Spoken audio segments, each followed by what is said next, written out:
essentially there was a protest at Harvard, right, which is one of the oldest universities. And actually, it was what's interesting, it was founded as a Christian school, by the way. There was a pro-Palestine protest there and very anti-Semitic, basically a Hamas apologist, from what I understand. Bill Ackman, the hedge fund manager, he's calling for a list of all these Harvard grads so that they're on a list so that people don't hire them, which honestly, I think probably needs to be done more and more and more, because we're like, conservatives are getting put on lists like all the time, right? So why don't we have a list of all these students so that, they don't hire, because a lot of these Harvard students go off and they have, amazing careers because they have Harvard on their resume, but because they infiltrate every institution. They go into the CIA, they go into the FBI, the military. So these Harvard students now essentially are petitioning to get emergency funds, so like a salary from somewhere, because they're not going to get hired at all these like elite institutions, because they were,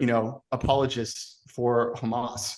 And it's just wild to me, the entitlement of these kids. Really is an exposition of how brainwashed people are in our universities.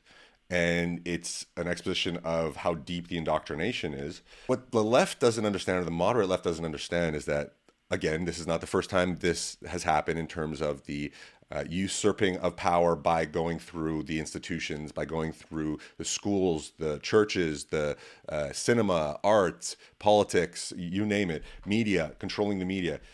This is not the first time it's happened in history, and it won't be the last, but we go through these cycles again where the ruling class understand how to gain power. And it's a long-term play to go into the universities in the 60s. This guy, Yuri Bezmenov, that I'm sure you guys have seen, who was a KGB defector in the 80s and came to explain that the KGB, the CIA, they're not these spies like James Bond spies. They are just infiltrating institutions and planting information and planting the seed of socialism and anti-capitalism and all these ideas that the professors are, completely out of touch with. They don't feel repercussions.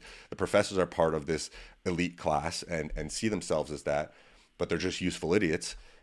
And it just goes to show how indoctrinated these people are and how little critical thinking there is and how tribal and how just primitive many people in these institutions are in universities. It's baffling.